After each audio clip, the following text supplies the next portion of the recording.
Selama berpuasa di bulan Ramadan kemarin, kita membiasakan diri untuk makan dengan pola yang lebih teratur di saat sahur dan berbuka. Serta kita berupaya untuk menahan diri dari konsumsi makanan dan minuman selama berpuasa. Nah, apa kabarnya Sobat K setelah kita puasa usai, kemudian bertemu Lebaran yang kata orang kadang identik dengan lebaran. Jangan sampai ya hal ini terjadi. Makanya sore ini di BTS Berbagi Tips Sehat kita akan membahas mengatur pola makan setelah 1 bulan lamanya berpuasa. Saya Iksan Anugrah bersama Dr. Agus Yudo Santosa, SPPD Finasim, dokter spesialis penyakit dalam Siloam Hospitals Jember. Selamat sore Dr. Yudo. Selamat sore Mas Iksan. Oke. Puasanya kelihatan tambah muda nih. Waduh, dokter mungkin agak dekatan dikit dong sama mic-nya ya. Mantap. Iya, tambah Saya muda. kelihatan lebih muda ya? Iya, kelihatan 4 tahun lebih muda. Oke, alhamdulillah berarti. Kadang target saya itu 10 tahun lebih muda sebenarnya. Ya, SMA nanti. Waduh, ya sehat-sehat ya Dokter Yudo ya. Iya, nih saya ditemani Mbak Putri. Betul. Ini Mbak Galuh Putri. Oh, Putri Galuh. Balik ya. Mas as Marketing Communication of Siloam Hospitals Jember yang selalu hadir ya. Sehat-sehat ya Mbak Galuh ya. Alhamdulillah. Mas Ihsan gimana setelah berpuasa 1 bulan? 1 bulan alhamdulillah. Meskipun kemarin itu ada beberapa hari saya nggak diperbolehkan buat puasa ya. Jadi waktu itu memang kondisi tubuh nggak fit ya. Tapi mau gimana lagi, akhirnya nanti harus diganti setelah ini. Mohon maaf lahir dan batin nih Dokter Yudo, Mbak Galuh ya. Sehat selalu. Yes, dan semua yang dengerin BTS selama ini ya, kita mohon maaf lahir dan batin kalau misalkan selama ini mungkin ada salah-salah ya Sobat K. Nah, BTS Berbagi Tips Sehat seperti biasa bisa disimak melalui berbagai platforms. Selain Terrestrial Channel 102,9 FM, visual radio melalui website kastripradiojember.com, dan tayangan ulang melalui YouTube channel KI Radio dan Siloam Hospitals Jember. Oke, nah Dokter Yudo, jadi ini kan kita membahas pola makan setelah 1 bulan berpuasa. Memang setelah kita berpuasa selama sebulan kemarin ya, kemudian di hari pertama Lebaran kita udah disuguhkan sama makanan-makanan yang bikin nafsu makan kita itu melonjak banget dokter. Betul. Gimana ini seharusnya? Jadi analog buat masyarakat itu yang paling penting adalah kalau kita bisa naik sepeda motor dan mesinnya itu perlu istirahat. Nah, setelah istirahat janganlah pakai persneling langsung 3. Jadi si sepeda motor ini kalau bisa habis persneling 1, persneling 2, persneling 3. Sehingga ada istilah di masyarakat habis Lebaran, habis puasa, Idul Fitri namanya gaspol. Oke. Nah, ini yang nggak benar. Yang tadi lambung kita, pencernaan kita sudah terbiasa dengan ritme yang persneling 1, memberi istirahat atau harus dipaksa untuk persneling 3 dengan mencerna seabrek menu-menu luar biasa ya, maka itu berat bagi si saluran pencernaan ini Mas Iksan. Itu yang makanya kadang dibilang jangan kalap ya Mbak Galuh ya. Iya, betul. Biasanya kalau habis kalau Lebaran ke rumah tetangga kan ada cemilan-cemilan banyak tuh, langsung aja ditawarin, silakan dicobain ya. Ini homemade loh buat sendiri. Atau mungkin kita yang bikin juga kemarin puasa kita nahan-nahan tuh nggak nyicipin. Akhirnya lah waktu Lebaran udah ada di meja, semuanya dimakan. Belum lagi memang kalau kita itu kan kunjung-kunjung ya dokter ya, kesana kemari ya, ke saudara-saudara keluarga besar. Di situ ada suguhan pasti yang harus dimakan. Betul. Tapi sebaiknya kalau misalkan dalam sehari kita banyak kunjungan gitu gimana dok? Karena kan kita tuh kan khawatirnya merasa kayak nggak enak ya kalau misalkan kita nolak makanan ya. Ngaturnya itu dok nanti. Nah di Indonesia ini kalau pas berkunjung silaturahmi kepada famili saudara itu hampir 90% tuh menunya adalah mengandung karbohidrat, tanda kutip manis-manis. Nomor 2 adalah berlemak. Jadi inilah menu yang sering disajikan after puasa, terutama hari raya Idul Fitri, yaitu menu mengandung high kalori dan high fat. Dan inilah yang nanti orang bilang, kenapa ya saya baru 2 hari Lebaran kok berat badan saya naik. Dan ini betul-betul nanti kalau Mas Iksan tadi benar sekali nih Mbak Putri. Wah, gimana ya caranya untuk tetap menghormati, maka cicipilah. Tapi nyicipinya nggak boleh 1 mangkok. Jadi cukup menu seadanya. Siap. Mungkin sambil lebih dekat lagi dok. Ini betul. Sayang sekali soalnya nih dok. Iya, kita biar lebih enak lagi ngomongnya nih kalau mic lebih deket ya. Oke, memang boleh dicicipin tapi dikit-dikit aja jadi ya.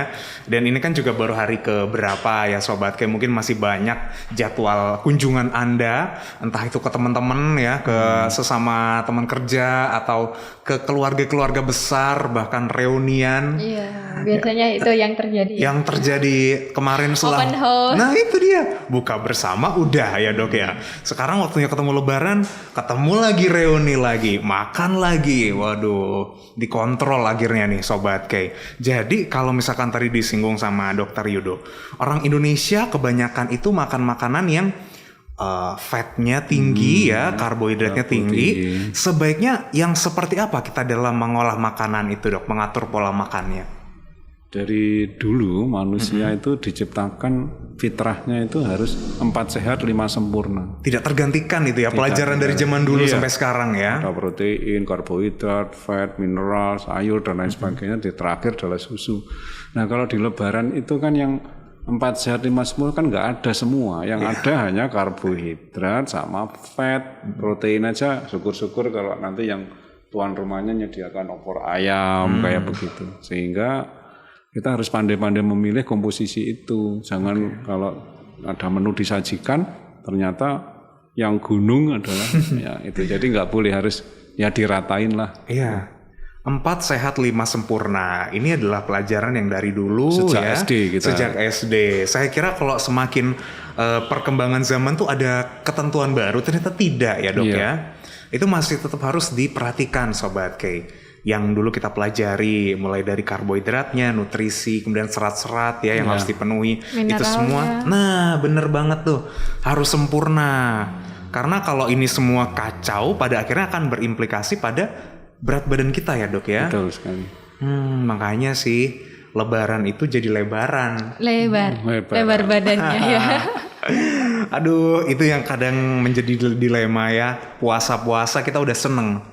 Puasa-puasa kita udah merasa wah bahagia nih, udah bisa berkurang ya berat badannya. Ternyata setelah menahan 1 bulan lamanya kembali ke ini ya. Semula ya, bahkan bisa jadi akan jauh lebih berat lagi berat badannya. Jadi dok, sebaiknya kita itu menghindari makanan yang seperti apa? Nomor 1 itu adalah di saat Lebaran itu kalau menu itu dominan manis, silahkan dicicipi, tapi jangan terus 10 kali kunjungan ya manis terus gitu. Wah suka nih aku ya. Pas ke teman berikutnya bervariasi, berikutnya lagi bervariasi supaya ada komponen nutrisi yang 1 hari itu tidak numpuk hanya 1 macam menu ya, sehingga itu. Dan nomor 2 jangan khawatir setelah menu itu masuk ke tubuh kita, jangan lupa langsung exercise. Nah, cuman masalahnya sekarang kita exercise pakai jempol nih. Waduh. Nah, jadi pulang dari ke teman ya kalau bisa adalah sesuatu yang harus di exercise, dibakar lagi. Entah nanti habis sholat subuh terus jalan-jalan keliling perumahan atau mau ke masjidnya pakai jalan kaki. Itu dalam rangka untuk membakar yang sudah terlanjur masuk yang berlebihan tadi. Oke. Masih tetap penting memang ya, mau gimana ya kita itu ketika udah banyak asupan yang masuk ke dalam tubuh, maka harus diimbangi dengan bergerak ya dok ya. Betul sekali. Iya, mungkin jalan kaki itu udah bisa termasuk ya dok ya. Apalagi minggu lalu kan kita memperingati Hari Aktivitas Fisik Sedunia. Wah, pas banget kemarin sebelum Lebaran. Betul ya. Jadi dalam momentum itu pun akhirnya kita disadarkan harusnya ya dok ya. Betul. Bukan cuman sebagai kalender aja peringatan-peringatan gitu ya. Bikin campaign di medsos kita tulis hashtag Hari Aktivitas Sedunia. Padahal tidak ada wujud nyatanya. Tanggal 6 kemarin ya dok. Iya, tanggal 6. Oke. aktivitas harus tetap jalan. Cuman memang tetap kita memperhatikan lagi ya dok ya. Aktivitasnya yang seperti apa ya. Ya betul. Jadi aktivitasnya ini kalau bisa adalah aktivitas yang memang betul membakar fat dan karbohidrat yang sudah terlanjur masuk. Kalau teman-teman Sobat K nggak punya fasilitas yang eksklusif, itu Tuhan itu sudah menciptakan kaki kita untuk dipakai. Bisa jalan kaki, mau lari-lari, mau jogging. Dok, saya ini emak-emak, nggak bisa dong. Ada aktivitas di rumah, mau ngepel, mau cuci-cuci sampai berkeringat, mau bersih-bersih rumah. Setidaknya itu sudah ada tanda kutip mengandung definisi atau mengandung unsur activity, bukan jempolannya yang activity. Iya, kalau jempol sih sampai berurat ini dok, gara-gara yang handphonenya itu ya. Iya, itu yang paling penting. Oke, bukan cuma jempol ya akhirnya ya, semua harus digerakin nih. Ini yang akhirnya bisa membuat kita bisa lebih sehat lagi, Sobat K. Selain kita mengatur pola makan, aktivitas juga tetap harus ditingkatkan. Kemudian dalam kita memilih 4 sehat 5 sempurna itu dok, cara mengolahnya bagaimana supaya makanan itu tetap sehat? Ya, nomor 1 disarankan kalau bisa menghindari ya, yang sering membuat sekarang lagi ngetren di masyarakat kita adalah habis lebaran kok saya habis bulan puasa kok saya tambah melebar, tambah gemuk. Sebetulnya yang membuat cepat gemuk itu ada 2 komponen tadi itu. Terlalu banyak konsumsi karbohidrat yang dimasukkan tapi tidak diimbangi dengan burning. Yang di burning tidak hanya karbohidrat tapi juga fatnya nggak di burning. Akibatnya numpuk. Masih ingat nggak cerita beruang kutub dulu itu? Pada saat musim itu dia berburu sebanyak-banyaknya, ditimbun jadi fat. Setelah dia musim dingin dia masuk gua, dia tidur. Dan dia makannya hanya dari modal lemak yang ada nempel gitu ya. Benar sekali Mas. Nah, itu konsep dari yang atas sana loh. Iya. Konsep dari yang bahwa manusia makhluk yang ada di dunia itu ada sistem yang memang kalau itu berlebihan ditumpuk. Nah, oleh karena itu pada saat tip-tip ini yang paling sering dikeluhkan oleh Sobat K terutama emak-emak ya, istilahnya netizen sekarang emak-emak itu cepat melebarnya karena konsumsi kalori karbohidrat yang ditumpuk yang berlebihan. Kalau gitu gimana? Disuguhi, disajikan oleh tetangga pada saat kita ya makan saja, tapi jangan lupa nanti habis pulang dari situ jangan olahraga jempol saja yang bergerak. Kalau punya sepeda di rumah statis silakan, kalau nggak punya mau ke masjid muter-muter dari masjidnya agak jauh dikit nggak masalah. Dan bagi yang pegawai mau kerja pakai sepeda. Oke, baik. Kalau Mbak Galuh sendiri nih ngelihat, kita tuh kan ada macam-macam ya Mbak ya, makanan tuh bisa kita olah ya, antara digoreng, dibakar, sama dikukus atau direbus. Mbak Galuh lebih pilih yang mana? Digoreng. Digoreng. Kalau saya jujur dibakar. Nah ini sebenarnya gimana dok? Goreng, bakar, rebus, dan kukus. Seharusnya kita itu diolah seperti apa biar tetap sehat? Iya. Makanan yang benar itu adalah makanan, ini ceritanya gini, di sekarang ini hampir tiap kecamatan ada makanan siap saji, entah itu yang chicken tapi nggak sebut nama semua chicken. Nah di luar itu sekarang sudah di tiap kecamatan, di desa-desa itu semuanya adalah seperti itu. Nah oleh karena itu maka saya anjurkan kalau Sobat K mau yaitu untuk menghindari makanan yang betul Mbak Putri tadi bilang janganlah digoreng karena jangan ya. Nah, lihat ini perbandingannya pisang yang tidak diolah aja ini bunyinya 89 begitu kalori. Jadi keripik berapa 252 kalori padahal keripiknya itu mungkin bisa jadi lebih sedikit loh daripada si pisangnya. Betul. Jadi memang inilah hukum yang terus yang bawah lagi ini apa nih? Yaitu namanya kentang. Kentang ini kalau masih direbus berapa ini? 87 kalori. Nah, begitu jadi French fries dan lain-lain. Mereknya itu dan sebagainya. Wah, pokoknya yang bentuknya 547 kalori. Dan inilah nanti yang ditimbun manusia khusus untuk Sobat K yang cowok nimbunnya di sini. Waduh. Nah, untuk yang cewek itu daerah dada pinggul sama perut. Oleh karena itu habis lebaran jangan lupa ada formula di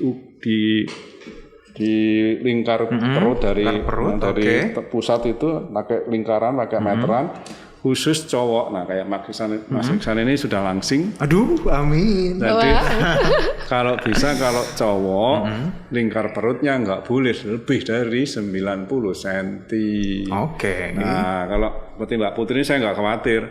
Tetapi untuk yang sobat G yang ada di rumah, mulai sekarang diukur. Untuk cewek tidak boleh melebihi dari 80 cm.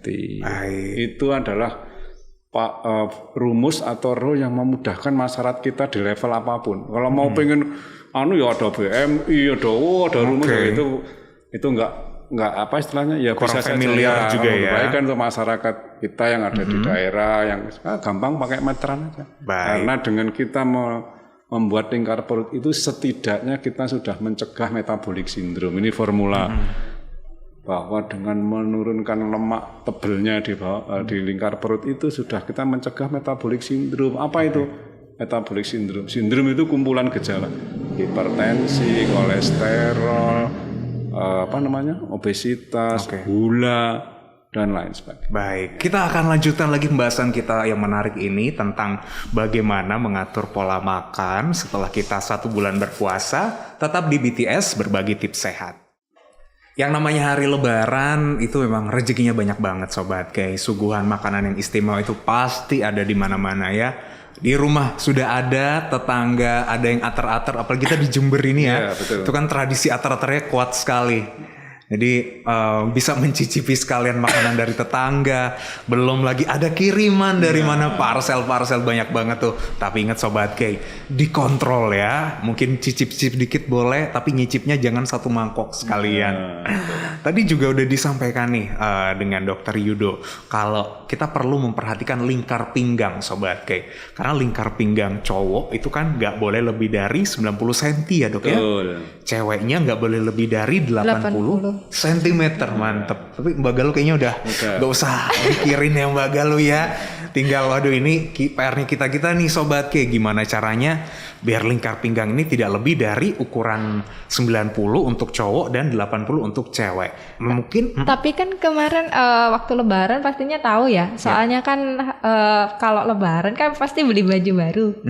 Jadi kan jahit baju nih, pastinya kan lingkar perutnya kan diukur. Nah, bisa ini dicatat juga sih untuk ukuran lingkar pinggangnya ya. Iya ya, jadi kita bisa ngatur inilah sekalian introspeksi apakah ada perubahan atau mungkin bagaimana. Tapi ya dok, sebelum kita lanjut ke yang berikutnya, berarti lingkar pinggang kalau sudah lebih dari itu dia otomatis akan berpotensi ya terjadi penyakit ya? Iya betul. Jadi di filosofi ilmu kesehatan itu salah satu parameter tidak hanya lingkar pinggang aja, ada parameter lab, ada tapi sudah mencerminkan hal yang simpel yang mudah dicerna oleh masyarakat bahwa waduh saya sudah mulai gendut nih, maka siap-siap bahwa orang tersebut akan cepat atau lambat gulanya naik, kolesterolnya naik, trigliseridnya naik, hipertensinya naik, dan inilah disebut dengan metabolic syndrome.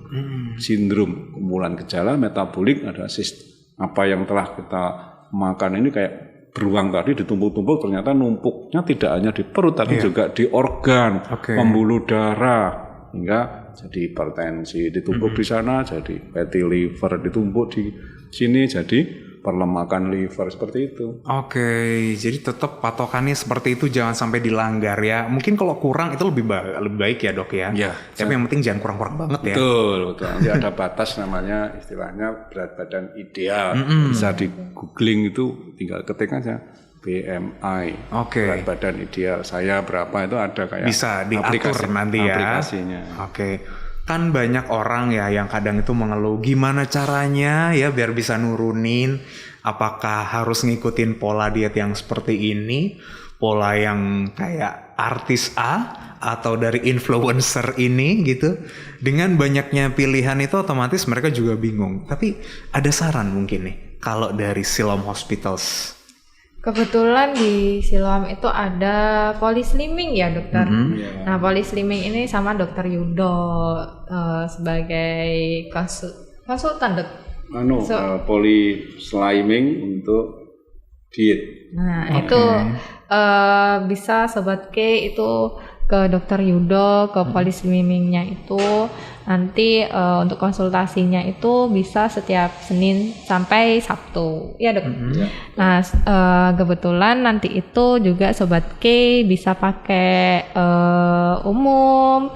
Untuk pembayarannya bisa pakai umum, bisa pakai BPJS juga.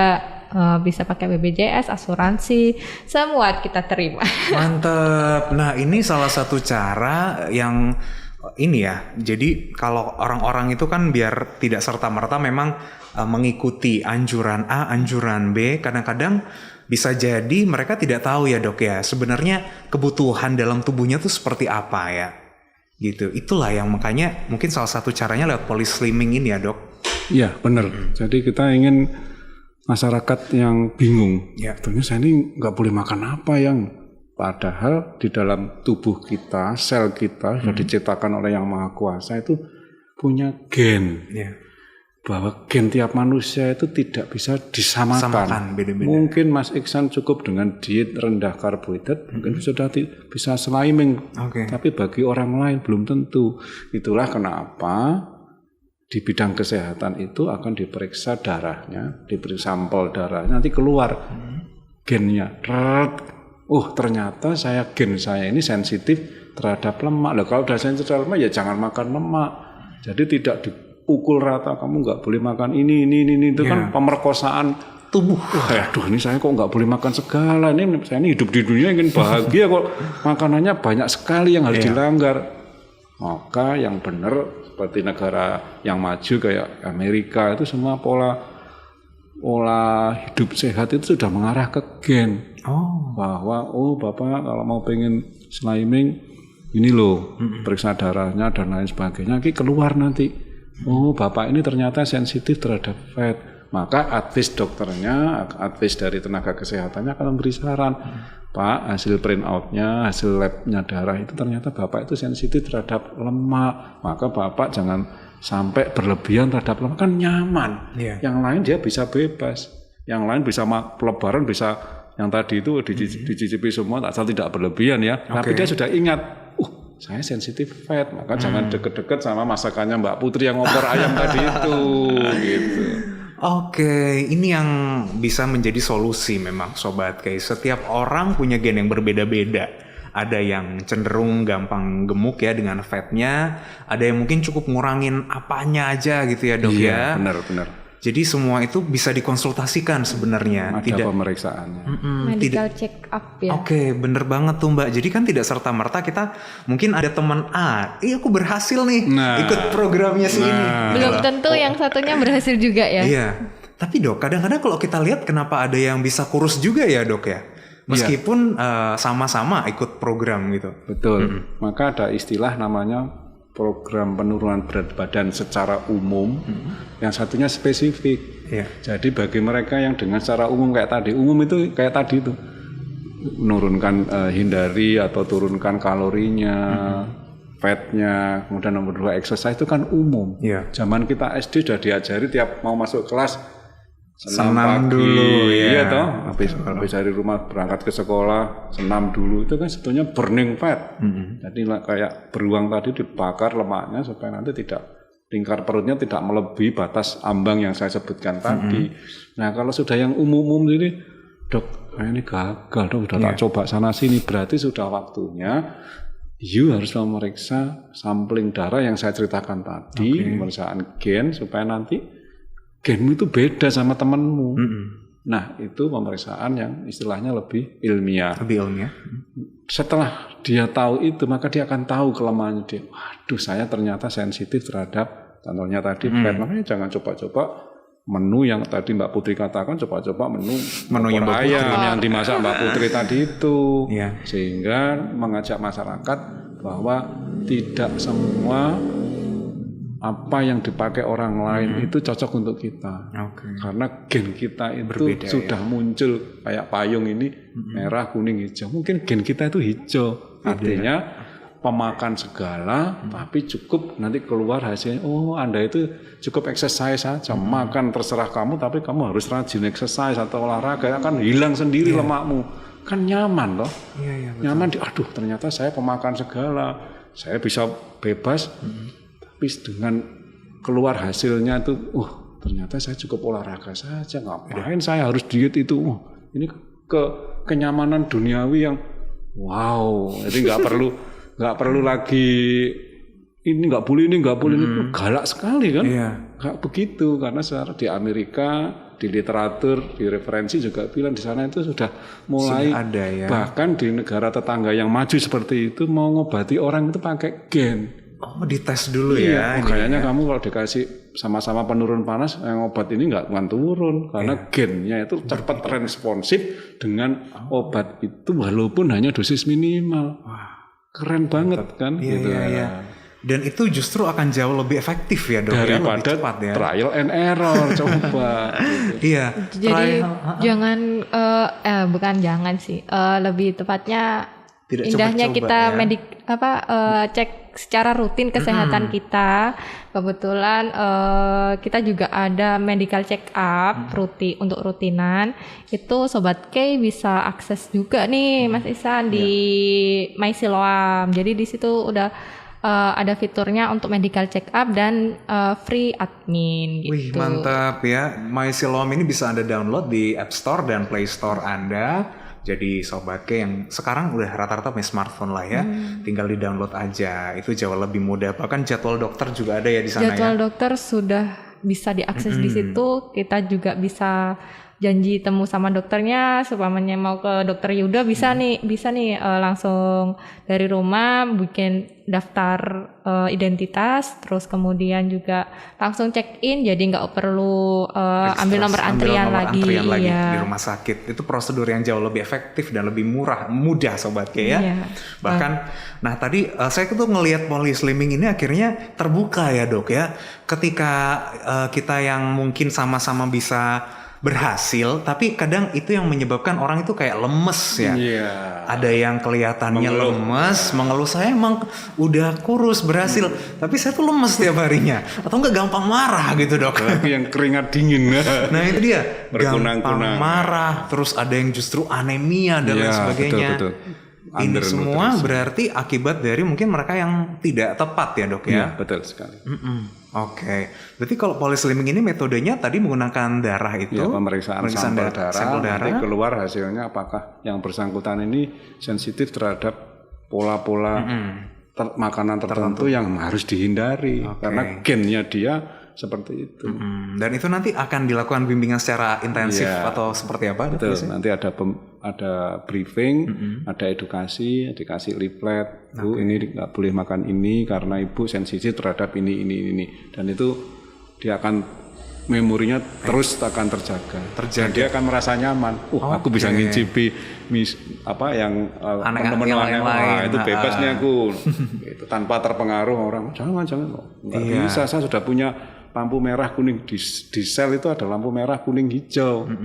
Merah jangan deket-deket loh ya, karena genmu itu nggak boleh itu karena lampu merah. Seperti itu. Jadi luar biasa loh yang Tuhan yang Maha Kuasa itu menciptakan manusia itu sudah punya pattern sendiri-sendiri. Kenapa saya kok umur sekian sudah rambutnya putih? Karena gen saya umur sekian rambutnya putih. Coba bayangkan ya, luar biasa kan? Jadi sama dengan pola-pola ini sekarang di negara maju itu sekarang mainnya seperti itu. Masih obat ini sampai pendekatannya seperti itu. Jangan pakai percuma kamu makan itu nggak akan turun panasnya misalkan seperti itu. Meskipun itu adalah obat penurun panas pada dasarnya sampai seperti itu metabolisme obat drug metabolis sampai dibahas pada titik seperti itu. Wow, ini detail banget. Kalau kita nggak tahu jadi diterobos aja ya dokter. Mudah-mudahan Indonesia nanti akan berkembang seperti yang bahwa tiap manusia itu obatnya beda-beda gitu maksudnya.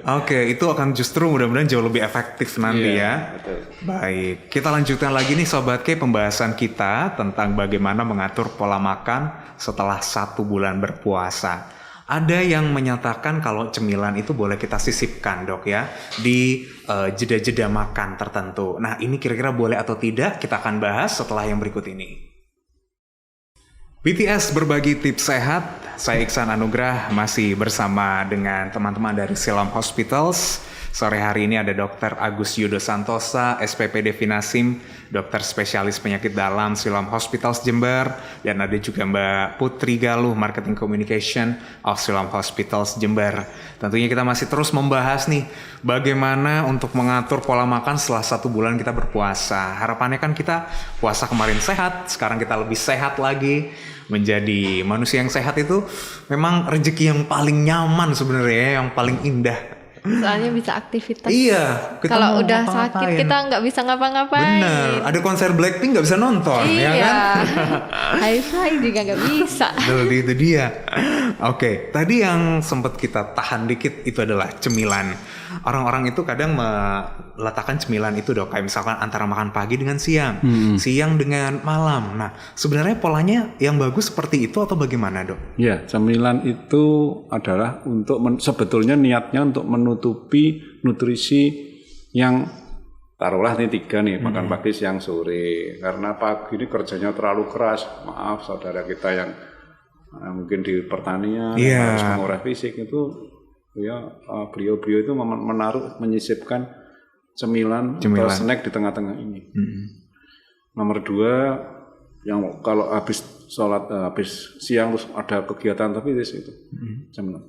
Cilakanya yang pekerjaannya hanya olahraga, hanya duduk di meja terus disisipi lagi. Iya.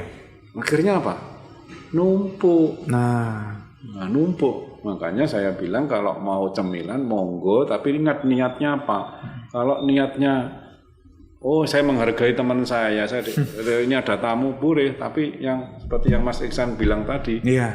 Wah, itu ya. Serupa tapi tak sama, Dok. Ya, coba dibaca Mas Iksan. Iya, yang pertama adalah buah pisang 89 kalori kalau aslinya ya. Tapi kalau udah diolah seperti favoritnya Mbak Galuh ya. Digoreng maka jadi 252 kalori, Sobat Kei. Yang kedua, ini kentang, ini direbus ya, Dok ya. Direbus pun hanya 87 kalori loh, 87. Tapi hanya dengan diolah dikit jadi french fries ya, jadi kentang goreng, itu udah 547. Nah, ini contoh sederhana. Iya, ada lagi tuh, Dok. Saya pengen lihat tuh tempe ya. Kita tuh suka banget toh, Dok, sama tempe mendoan. Siapa sih yang nggak suka ya kan ya? Tapi ternyata berapa kalori? 225 kalori, Sobat Kei. Ini contoh sederhana makanan Indonesia yang sering disajikan di tepi jalan, pedagangnya semua siap saji. Nah, saya tertarik kemarin pas di kantor mana itu. Salut saya, ini instansinya nggak saya sebutkan, tapi appreciate saya. Itu ada singkong itu ubi rebus, terus pisangnya itu pisang yang kepok itu, pisang rebus. Keren banget ini. Saya tanya nih, siapa yang punya ide seperti ini? Terus dia cerita, bagusnya, sampaikan salam saya ini bagus dilanjutkan. Karena apa? Pada saat menerima tamu ya, pejabat kan banyak tamunya. Ternyata menunya seperti itu, ternyata dia paham sekali yang tadi yang disisipkan itu tanpa harus ngobok-ngobok, tanpa harus menambah kalori yang ada di sini. Coba kalau tadi disuguhi keripik pisang kesukaannya Mbak Putri, 225, hampir 500 kali lipat kan. Terus pekerjaannya hanya di kantor ngetik sama main jempol saja, WA sana WA sini kan. Betapa ngerinya itu kalau numpuk-numpuk terus, nanti ditumpuk tidak hanya di bawah kulit tetapi nanti ditumpuk di pembuluh darah jadi pembuntuan darah, ditumpuk di liver jadi perlemakan liver. Dan ini nggak nyaman sekali atau tidak sehat sama sekali pola-pola hidup sehat after Lebaran, after bulan puasa seperti itu, Mas Iksan. Betul. Berarti cemilan itu yang sehat ya, asalkannya itu boleh ya, Dok. Silakan. Nah, tapi kalau misalkan Anda yang selama ini mungkin suka banget ya, kayak Mbak Galuh tuh yang goreng-gorengan, saya juga sih termasuk ya, apalagi sosis bakar. Waduh, makanan ala-ala itu grill-grillan itu ya. Asal dibatasin. Taunya gimana? Mau dibatasi, tubuh itu sudah punya sensor. Begitu dimakan sudah mulai sudah mulai agak, itu sebetulnya sensor alami. Oke. Kadang tenggorokan nggak enak. Sudah ada sensor alami bahwa aku sudah nggak boleh diterusin. Tapi Perut nggak enak, gitu ya. karena namanya nafsu manusia itu kan ada unsur itu yang mumpung ini kan. Iya, dan benar. itu yang tidak bisa mengcounter sensor alami. Sensor alaminya itu ada kok, sadar. Sensornya mesti bilang gini, wih aku sudah kelebihan ini.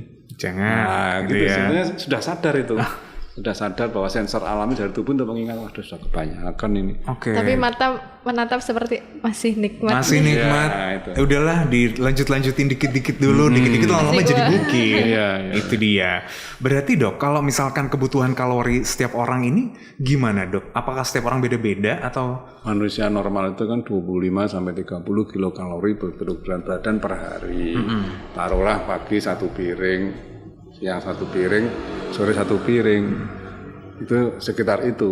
Nah, tapi kalau dia sudah mulai, aduh Dok, saya pengen, maka kalorinya dikurangi. Maka ada istilah sekarang namanya defisit kalori Defisit atau kalori, kalorinya low kalori. Sekarang susu aja low kalori. Iya. Ada itu yang kopi sasetan aja sekarang tulisannya Tulisan lo. less sugar. Less sugar. Itu sebetulnya untuk menghindari yang kalori-kalori itu. Mungkin Kan keren banget toh. Rasanya sama tapi less kalori. Less kalori. Jadi saya mampir di Waralaba, ada sekarang ada ini. Saya pilih itu less kalori. Oke. Ini arahnya nanti ke arah sana yang nanti saya cerita beruang tadi.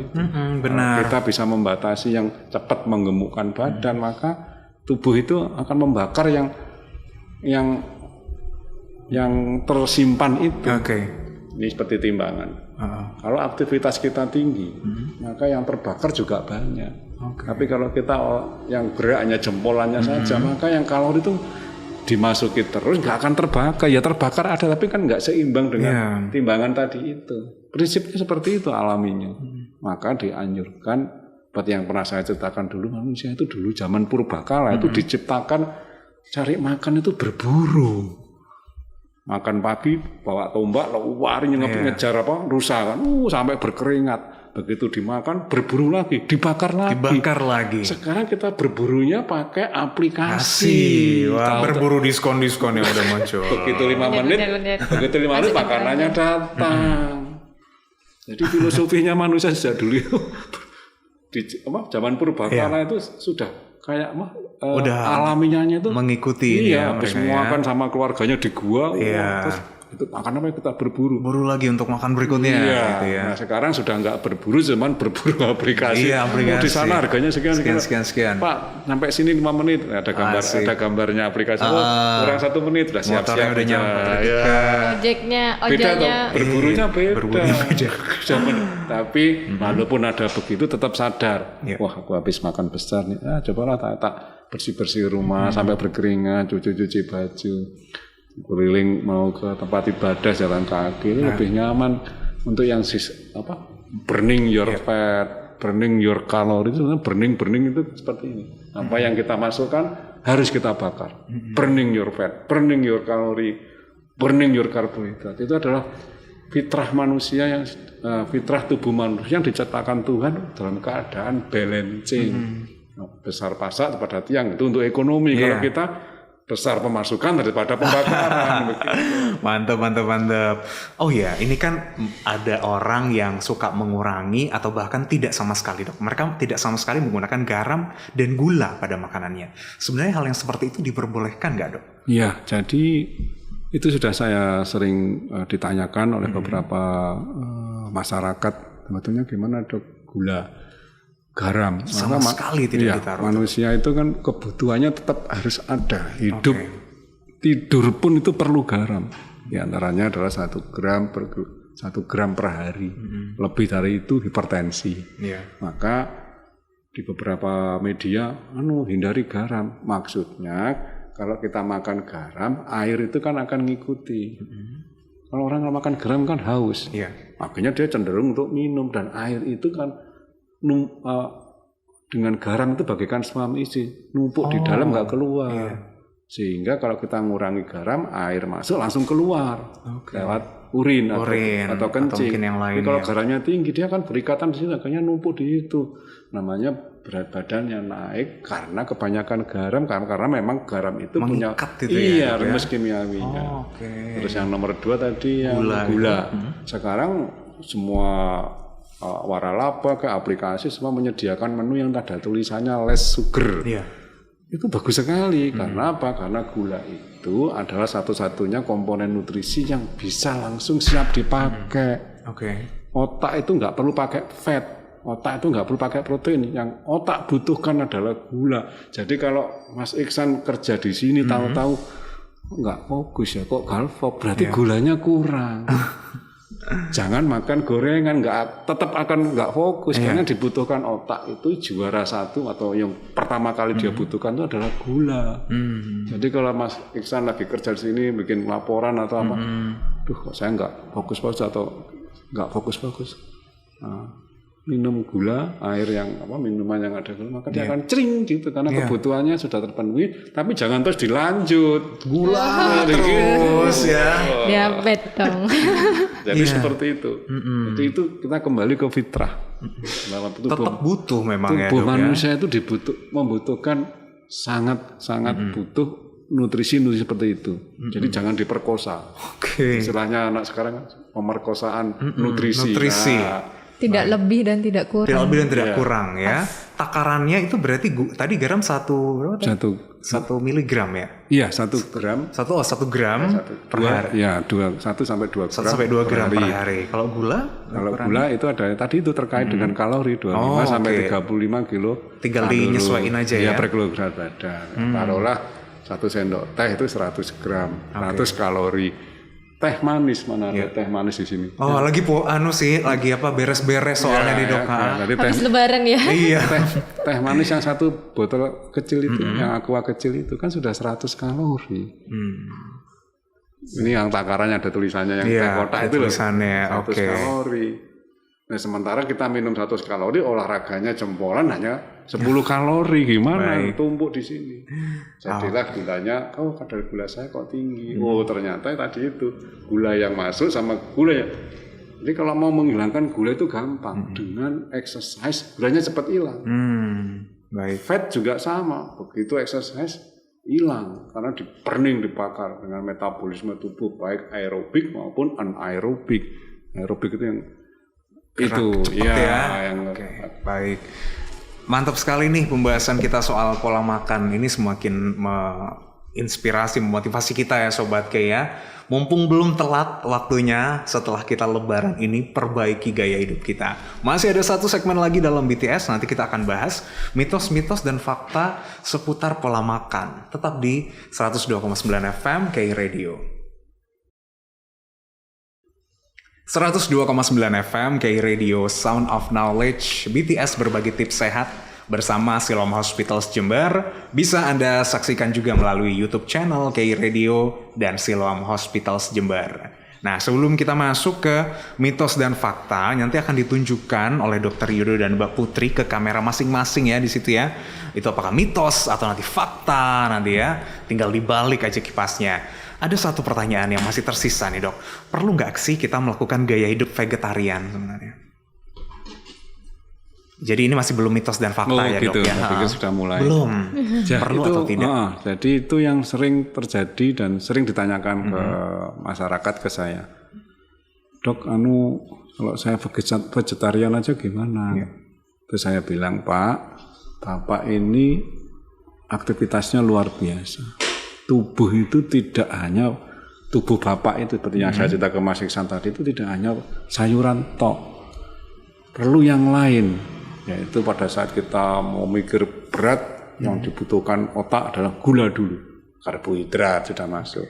Pada saat kita mau melakukan aktivitas yang lain, kita mau ikut maraton atau apa olahraga yang agak berat, maka kita perlu cadangan energi karena gula itu cepat habis. Dalam waktu sekian, ibarat bensin itu yang cepat terbakar, namanya apa itu? Turbo, cepat hilang. Kita disiapkan lagi. Setelah nanti fatnya habis, ada lagi cadangan energi namanya protein. Jadi kalau vegetarian dimakan tubuh itu juga perlu nutrisi yang tadi itu yang saya cerita, jangan hanya vegetarian, jadi perlu yang lain untuk dipakai segera, kecuali kalau memang ada penyakit tertentu yang mengharuskan kamu harus sayur nih karena sudah terlalu tinggi hasil labnya, itu baru biasanya kita sampaikan seminggu aja loh ya vegetariannya gitu, seperti itu Mas Iksan. Mengikuti saran dari ini ya dokter ya, dan dari tim ahli kesehatan ya, yang sudah bisa merekomendasikan nanti yang terbaik itu seperti apa, karena kita nggak bisa menentukan sendiri ya dokter ya. Oke, kita langsung masuk ke mitos dan fakta. Yang pertama, membatasi asupan karbohidrat memudahkan penurunan berat badan. Ini fakta atau mitos sebenarnya? Ya, jadi penurunan berat badan dengan cara membatasi asupan karbohidrat. Karbohidrat itu adalah apa ya? Fakta. Oh, fakta. Jadi kenapa? Karena faktanya kalau kita terlalu banyak karbohidrat itu akan ditumpuk oleh tubuh ke dalam organ kita dalam bentuk fat. Jadi kalau Sobat K bahwa dengan mengurangi karbohidrat maka fat yang sudah tadi diukur sama 80 lebih dari 80 secara bertahap akan berkurang lemaknya. Jadi untuk mengimbangi kebutuhan energi itu tidak dari dompet kita tapi diambilkan dari ATM gitu ya, diambil sana. Kira-kira begitu analognya. Jadi nanti dengan penurunan karbohidrat maka dia akan mengambil fat yang sudah terlanjur numpuk di dalam bawah kulit kita. Tapi ingat jangan terlalu karbohidratnya dikurangi terlalu banyak karena ada satu organ yang memang tidak boleh dikurangi karbohidratnya. Kalau yaitu otak. Otak itu makanannya bukan fat. Otak itu makanannya bukan protein, tetapi yang dibutuhkan otak itu adalah gula atau karbohidrat tadi itu. Hanya proses analog yang jangan sampai nanti makan sayur terus pekerjaannya jadi lemas. Nah, itu ya kan buat apa kita hidup di dunia kok hanya ngejar berat badan turun tetapi tidak produktif. Itu. Waduh, makanya ikuti tadi liposlimming ya. Nah, itu dia. Konsultasi dengan dokter Yudo. Iya, polyslimming. Oke, itu bisa diikutin tuh. Yang kedua, manusia perlu menghindari gluten. Fakta atau mitos ini, Dok? Jadi ini adalah mitos. Mitos ya. Jadi keterangannya adalah gluten yang ada di makanan kita itu adalah sudah tersedia di alam semesta ini. Semua orang bisa mengkonsumsi itu. Tapi pada kondisi tertentu di mana ada masyarakat atau Sobat K yang memang terganggu saluran pencernaannya, sistem pencernaannya, maka ada beberapa penyakit yang memang tidak boleh makan gluten karena apa? Mengganggu pencernaannya itu.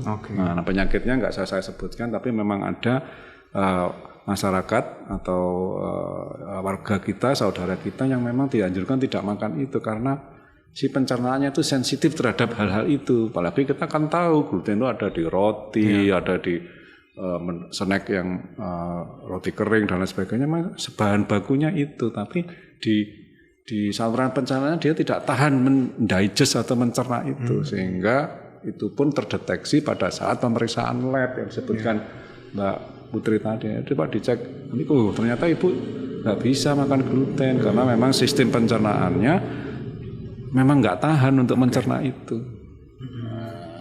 Makanya mendingan kalau misalkan kita tidak diperkenankan makan seperti itu, cari produk yang free gluten gitu ya, gluten free itu ya. Betul.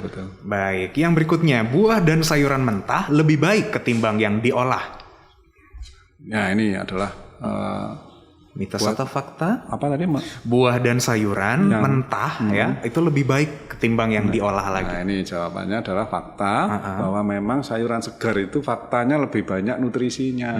Nah, yang olahan itu dimasukkan kaleng, itu sudah ada zat pengawetnya, ada natrium benzoat yang belakangnya nanti kalau Mas Iksan beli di waralaba atau di toko ada tuh ya tulisannya. Benzoat itu adalah kandungan zat pengawet. Nah, zat pengawet itu pada saat dimakan oleh tubuh yang mendetoks siapa? Si liver. Kan kasihan. Wong ada makanan zat, kenapa harus memperkosa si liver ini untuk menetralkan atau mendetok daripada zat pengawet itu.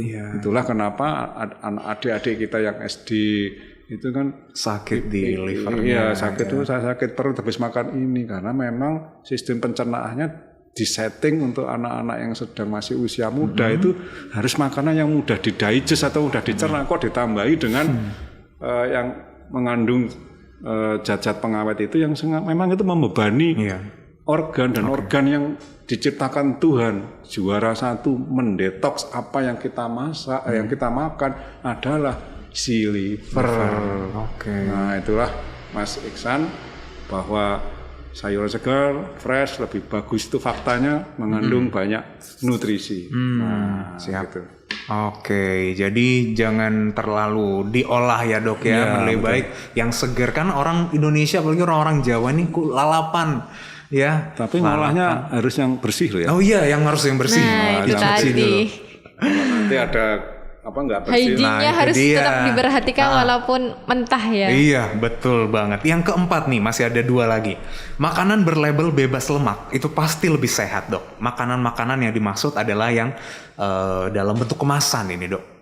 Bebas lemak itu apakah lebih sehat? Nah, pasti lebih sehat. Itu mitos atau fakta? Ya, jawabannya adalah mitos.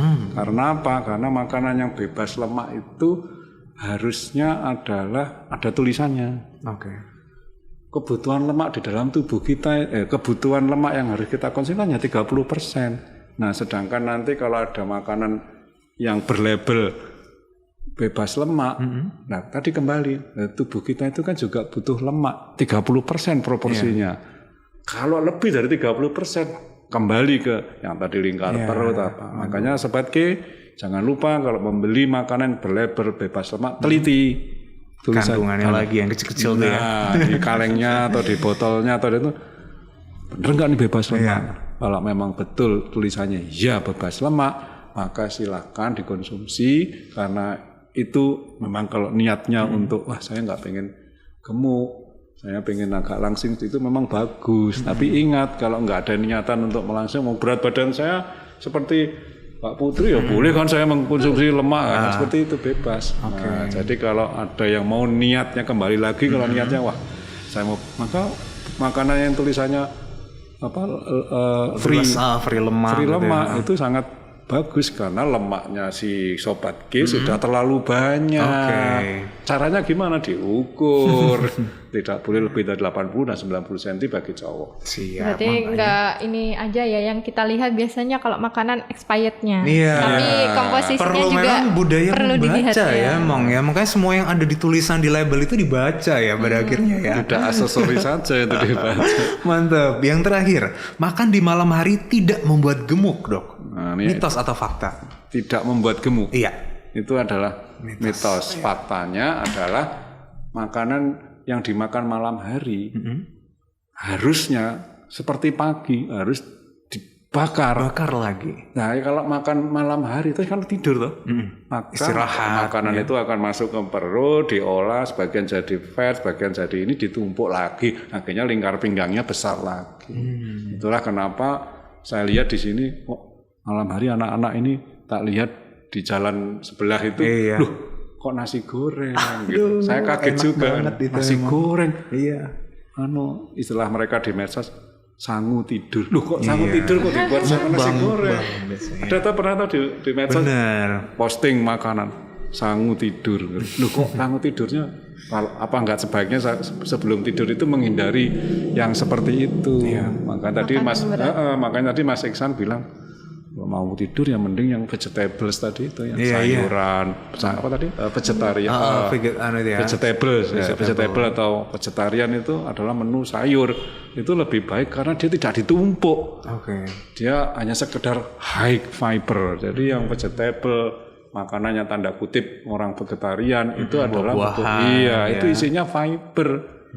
Pure fiber dan mineral, nggak ada lagi kalau makan itu banyak nggak ditumpuk di organ, nggak ditumpuk di bawah kulit, jadi very very healthy. Nah, yang ngeri itu yang tadi itu saya cerita medsos pamer, sangu tidur, flexing saya ini loh sangu tidur, aduh, nasi goreng. Aduh, nah ini tahu dia. Sendiri kan tadi yang hanya keripik goreng aja gitu, apalagi nasi yang goreng. Lebih besar lagi apalagi kayak gimana ya. Padahal keripik kecil seperti ini gitu. Yang lebih besar lagi berapa tuh kita nimbunnya. Itu yang makanya bikin kadang-kadang kita lihat nih kok lebaran jadi lebaran ya. Bisa jadi seperti itu. Nah, itu dia Sobat K, mitos dan fakta sudah kita bahas. Mungkin sebelum ke kesimpulannya Dr. Yudo, ada info nih dari Mbak Galuh nih. Udah nggak ya? Ada dah. Harus ada dong. Buat Sobat K, kebetulan buat Sobat K yang mager buat ke rumah sakit, kebetulan kita juga ada layanan Siloam at Home. Jadi home care, kita ada layanan home care. Jadi ke rumah-rumah Sobat K, nanti untuk informasinya bisa diakses di Instagramnya Siloam Jember, @siloamjember. Di situ nanti update informasi. Jadi Sobat K bisa akses di sana. Kemudian juga bisa diakses di www.siloamhospitals.com. Oke, langsung ya. Kalau misalkan mager mau ke rumah sakit, home care-nya masih ada kok ya. Meskipun sekarang PPKM dicabut, tapi tetap ya menjaga diri itu jauh lebih baik Sobat K. Gak usah kemana-mana, tim Siloam udah datang, ya kan? Gak perlu repot-repot dah. Iya, ada yang lebih enak kenapa enggak ya kan? Baiklah, Dokter Yudo mungkin ada kesimpulannya nih dok, pembahasan kita kali ini.